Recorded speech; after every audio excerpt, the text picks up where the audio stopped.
7.5, 8. Wow. Yeah. This is unusual. Usually it is about, Usually. it started out about a third and 2/3 clinicians, and over the years it's now become about half and half, and now it's even a little Which bit is actually less. good. It is. Right, because they need the... It is, because often clinicians would come and get the training, and then they kind of go back home, and the administrator says, well, you know, how are we going to fund it? We don't have the money. We don't have the Nice staff. that you learned that. So part of what we want to do is our normal schedule got shifted a little bit because Mark had to come first thing. So normally we do that a little bit later. But we wanted to answer some of the points and questions that you all had. And then just kind of had this time, again, it's only about 20 minutes, just to kind of review any questions maybe from yesterday that came up. So problems versus goals versus solutions. Everybody thought the discussion was great. My guess is that will continue today as we explore that more in depth. So we'll, continue to kind of drill down on that and get practice. In general, everybody liked the role plays, yes. Couple of questions, or several questions. How directive or non-directive should the Pearls counselor be? You tell us. How directive or non-directive should you be? Directive in the process, but not in the answers. And the content. That's a pretty good answer, actually. Very nice. Yeah. So Yeah. directive in the process. You do want to kind of keep the client on task, especially if those who, tend to veer off, want to talk a lot, get sidetracked, Have the preconceived notion that you're a Freudian right. therapist. Immediately want to dive into their childhood stuff. All that kind of stuff. Or one problem kind of triggers another one, they go off on this tangent, and then that leads to another tangent. Your role is to kind of keep them corralled, in a sense, and keep them on the task. That's why we often say, the first step is this, and then the second step is we're going to come up with a goal. Now the third step is this. It seems, repetitive or overstating sometimes, but it's that subtle kind of reinforcement that this is a process, it has 7 steps, and this is kind of what we're doing. And you can blame it on the form. Right? You have the Oh, form yeah. and say, so the next thing is, and it actually, even though it can feel awkward to be that directive in the beginning, it actually, I think it winds up being good for both the client and the therapist to say, we have this roadmap, let's stick to the roadmap. Right. Our colleague Susie Favre often says, just trust the program, trust the process. Even if it seems a little awkward or stiff or uncertain, you can rely on it, and then the client relies on that with you. And so you just kind of stick with it, and it gets you both where you need to get. Somebody asked about getting contact information for the trainers and participants. I can put my information up there. Stacy and Tom and Paul may want to do that. I think just for kind of confidentiality reasons, we can't kind of distribute everybody's name and information. We're certainly, but you can kind of funnel things through me if you would like. And for those of you who are open to that, we can certainly kind of make up a list too. We're not, we just kind of can't take the responsibility just to throw everybody's information out there. How do activity scheduling, or how is the activity scheduling at the bottom of the sheet separate from the 7 steps? Well, the 7 steps are specifically problem-solving treatment or problem-solving therapy. So they are different just because they're not part of that 7-step process. But they are repeated every time, and they are reviewed every time. So in that sense, they are included in the 7th step, which is the review of the previous weeks or visits, efforts at problem solving. So when you first meet with someone, assuming you're on a 2nd, 3rd, 4th, or 5th visit, then you're saying, so at the beginning, we're going to do the 7th step now, which is how did things go with the problem and how did things go with doing your activity that you decided on and your social activation stuff. part of what we tried to do also, we sometimes refer to the lovely canary yellow sheet as the PST worksheet or the Pearls worksheet. What we tried to do is kind of put all the 3 legs of the stool onto one form. So the PST leg, the 7 steps, is all of that up to the confidence level kind of section. And then the other 2 legs of the stool are the social activation, the physical activation, and the pleasant events. But it's kind of a one-stop shop. It has everything on there to do the intervention. So,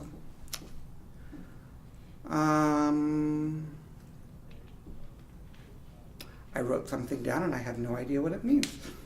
I guess we'll move on. It's diagnostic. It is diagnostic. Difficult clients. So like we ended the end of the day yesterday, kind of talking about difficult client situations.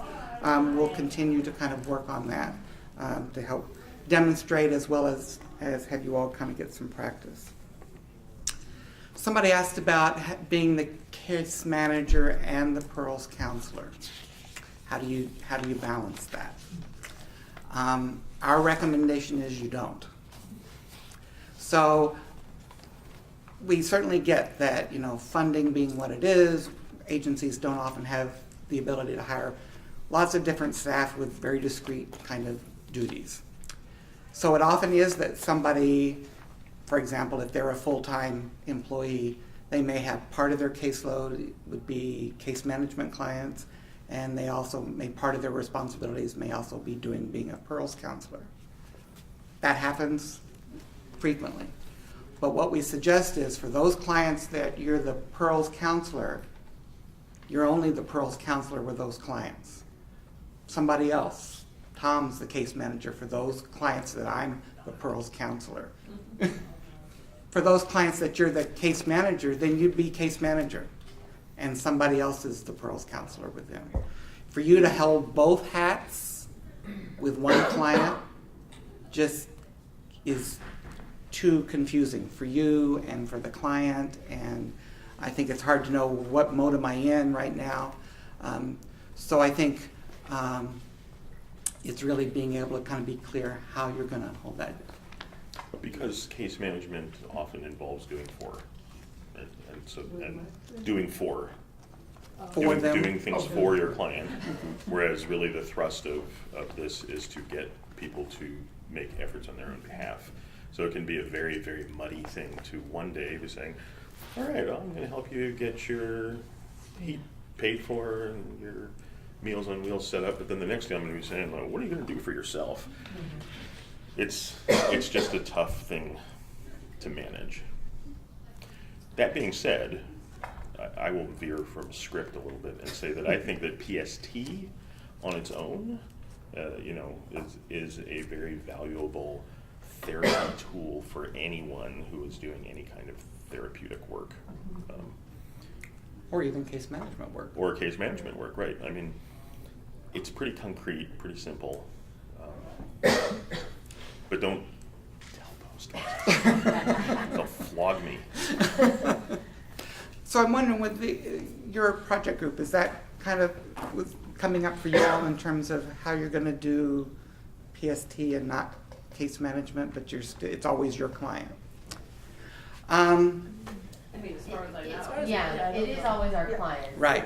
And one of the things that is kind of a parallel thing going on for our group is that we are trying to move clients to do more things on their own. Mm-hmm. And so while I get the point about how this is tricky, Right. Those two roles, I also think that we are really doing that. We're really working to do Right. that anyways. And I think that it does work from what I've heard from folks that have been doing it so far, that there's just very clear communication about right now what we're doing Mhm. is the problem-solving Right. therapy as relates to this study, and Mhm. really defining it very clearly. And I think that's a great way.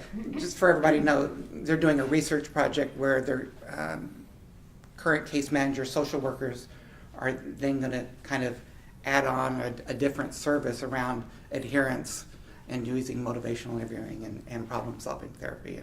And so they don't have the luxury of not being their case manager for those current clients. So I think you're right, kind of being able to clear that this session we're going to kind of do this work. I also think Tom's point, historically, I think this is my bias, I suppose. Yes. Historically, I think case management has been very much do for. Right. You go in and you kind of fill out the forms and you do all those kinds of things. Well, life and practice is evolving, and I think moving that more toward how can I assist the client, how can I empower the client to do, certainly would be very much in the line of PST. And so kind of helping, it maybe wouldn't be quite such a jarring difference. Mm-hmm. Yeah. Part of my job is to go out to senior centers and be a resource linkage person, as well as classes on wellness and Mhm. safety. So I'm giving answers. So, and see, you have to make it, okay, now we're doing this. Right. And this Mhm. is a different program. Yeah. A sort of related thing, I think, was that we saw several questions about people in their roles as case managers having 15 to 20 Oh, minutes yes. with clients, and that's going to be tough. I mean, there's just no way around it. It's to try to cram it into a 15 or 20-minute session is going to be challenging. So you can think of it as a research project. For those of you who may feel like you have time constraints, let's do kind of a brainstorming. How might you try to get that done? How might you prepare? How might the client prepare? You could pre-fill out the problem and the solution. And And just be present like, the sheet. Could you sign? take this home and do it. Well, I wonder, once you get started, whether you do some, almost like the client has some homework, so that the homework is think about the next problem we're going to work on, and maybe do some of the distilling into, as they get more skilled. Mhm. There is definitely an accelerating of the process as it goes on. So by the time you get into sessions 4, 5, 6, 7, people are assuming that it took well. They're actually quite adept at getting it done. They're like, I know what the problem is, I know how to turn it into a goal, I know how to pick out my solutions, and so things can get quicker. So, but that is assuming that the person actually really learns the process pretty well and takes to it, which when it happens is just a really beautiful thing to watch. And also we're talking about later sessions. So in the front end of the process, you have to assume that you're going to need more time to sort of labor through it with people because, having tried it, you can tell it involves, a fairly steep learning curve. And I would guess maybe also some kind of pre-education, kind of that sense of really kind of synopsizing what the process is, reiterating that, having whatever kind of brief handouts, and kind of, as you said, having them prepare on the homework. Maybe you really need to go home and read this. We've talked about it, but it's important that you kind of reinforce this. But yeah, I think Tom's right. I think initially getting it done in 20 minutes is going to be a major challenge. But hopefully people will be able to kind of pick it up and move a little faster. Can we do pearls with severely mentally ill folks? The study, and I think most of real life, there are some exclusionary criteria, so people who are actively psychotic. The study tried to rule out people with bipolar disorder. I think that's an iffy one. If people are on meds and relatively stable, I don't see any reason why they couldn't go through pearls. But if they're, bouncing up and down and not on meds and not able to kind of track, it's going to be really hard. The study also ruled out people with substance abuse, but Although not always very effective. well, yeah, I was going to say, technically the study ruled out people with substance abuse, but that's just not going to happen in real life. Again, it really is important that, excuse me, that people are able to at least try to engage and participate in the process. So again, cognitive issues, if they're really not able to kind of track, this isn't going to be a good process for them. Dementia is probably not a good bet. Mhm. And, you know, as with so many other things, for those of us who believe in access to disorders, they're probably not going to get treated with this. So it may be that overlying their access to disorder, they have depression, which is based on having a lot of suck problems, and they may be able to actually learn the problem solving and engage in the pleasant events and social activation and get relief from their depression. But it's, you know, It's the challenge of being able to keep them focused on those kind of concrete Yeah. aspects. I'm just wondering, has this type of therapy actually ever been used as a method to look at substance abuse, kind of as the problem? not in any sort of research-based Okay. way. In thinking back on the folks that I worked with who had substance abuse issues, none of them ever elected to Yeah. address their substance abuse issues as the That wasn't as the the problem problem they wanted to that they work on. wanted to work on. Okay. Who knows? You know, a lot of times in substance abuse treatment, you know, motivation is a big issue. So MI is certainly good for it. Right. I would think that if someone chose to and they were well motivated, and they might succeed with it. You know, theoretically, I think it's not even theoretic. I think it's possible if you're having a MI kind of based conversation and somebody said, you know, I really can't continue this way. Something has to change. Wow. I mean, they're there and they're ready to do something. Yeah. Even if it's wrong, they're ready to do something.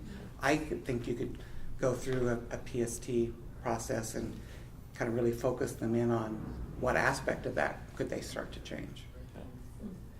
Because there's you know, all kinds of possible solutions I could come up with for addressing that. So, yeah, it's you. Several of our patients have issues outside their control, insurance issues, immigration issues, and product doesn't address those issues. Sometimes when you are helping somebody, the insurance denies them because they have over income. So this creates stress for them. Mm-hmm. So if you don't find the solution, you are not helping them, so they don't feel comfortable with that. So how do you address those issues? Are outside of our control? Mm-hmm. So let me kind of back up and I guess I want to reorient to what pearls can do, or our focus. It is kind of an oxymoron. It's called problem-solving treatment, but the intent is not necessarily to solve the problem.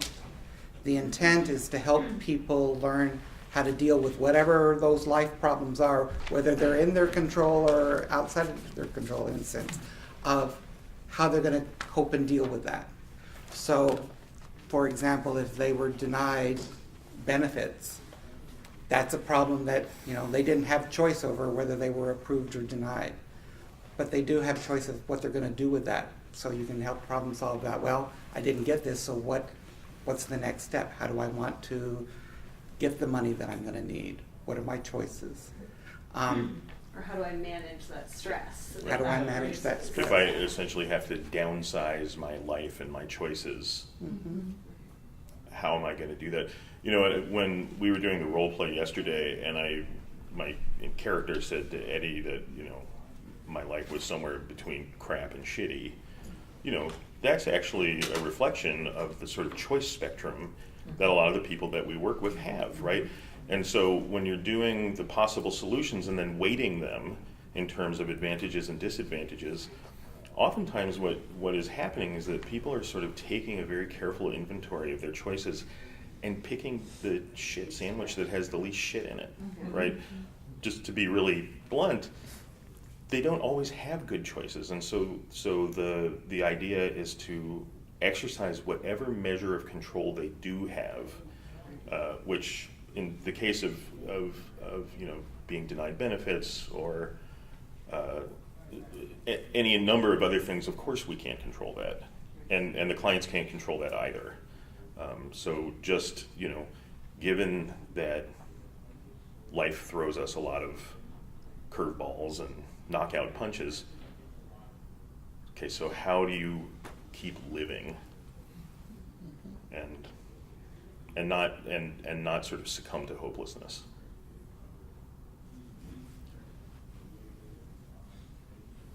Any other questions? Yes. If a client chooses a goal that appears to be clearly headed for disaster, I assume what you do is help them process and experience that. I mean, you probably wouldn't often say you're going to fail miserably and don't do it. You're on the express train to disaster. No. For example. Something that's nearly impossible. I'm imagining a client saying, I'm going to run for mayor and get my money by being paid as a mayor. And that's an exaggerated example, but just something that's really beyond likelihood. Well, so the confidence scale is an opportunity to engage people in that. If someone says, well, I'm a 10, I'm absolutely confident that I'm going to be elected mayor, and I'm going to earn enough money to take care of my financial problems, there's probably something diagnostic in that. You can certainly engage people in active reflection. Okay. Right. So if they are saying, I'm certain, you can say, oh, how come you're so certain? How do you think that's going to happen? What tools do you have? And actually that's part of the process, right, in terms of helping them to set up the plan of action, the SEP 6. And yes, ultimately, if somebody is really wedded to something, assuming that it's not dangerous or law-breaking or homicidal or any of those things, you kind of have to let them do their thing. And then, step 7, the following visit, is you engage them again in reflection of what happened. And I would think, a session or two into things, it would be perfectly reasonable to say, so this time around, I wonder if we should, try to make a point of biting off something that you can actually chew, that we can predict you'll have a better chance of success with. But it's all invitational, right? So none of it is ever like, yeah, so no, that's just not going to you work. can't do that let's one. pick So a different one, yeah. And it's hard because, we're going, wow, where are we going to go with this? But hopefully in the process, as you've helped explore the pros and the cons and whether it's really specific and achievable and measurable and all those kinds of things, that has come out. It hasn't been that much of a problem, in my experience. Right, most of the folks are not coming up with harebrained schemes. Most of them don't rob banks. Most of them don't rob banks. They're depressed, right? That sounds like someone in the throes of mania, which we're not seeing too often. If they have trouble with their neighbors and their solution is they're gonna poison the barking dogs or something like that, and they select that. I mean, you can't, you just say that's. No. Well, and I think, so here's where this delicate dance comes in, I think. If in exploring the pros and cons, they didn't really come up with any legal ramifications or concerns or even if they're willing to take that, then I think, then you kind of say, this is kind of crossing over into a line that I'm not quite comfortable with. And can I offer you some more information about this? And you never, assuming the laws are similar in other states, but you never are relieved of your mandated reporter requirements. So, and it's perfectly reasonable and advisable even to sort of apprise your clients of that fact. Yeah. To say, so I hate to tell you this sounds like a situation in which the law says I have to alert these other people or the law enforcement to this danger. It could be an invitation to backtrack on the goal, right? So you know, if they are willing at that point to say, oh, well, I don't want that, you could say, you know, why don't we add that to the disadvantages? Yes. Right? You didn't consider this before, but to be clear, this is a very concrete disadvantage, so let's add that in, and it's going to change the weighting, right? Because that's what the advantages and disadvantages thing is. And, you know, all of a sudden there's a lot more shit in that sandwich. Mhm. Yeah. I'm sorry, that's a terrible metaphor. You should It fire is, me. I know. Wash your mouth out. Okay. Any other questions? Comments? Well, why don't we take a break and come back at 1, 2, 3, 4, 5 till 10? I'll stick my head in next door. Keep them looking. Oh.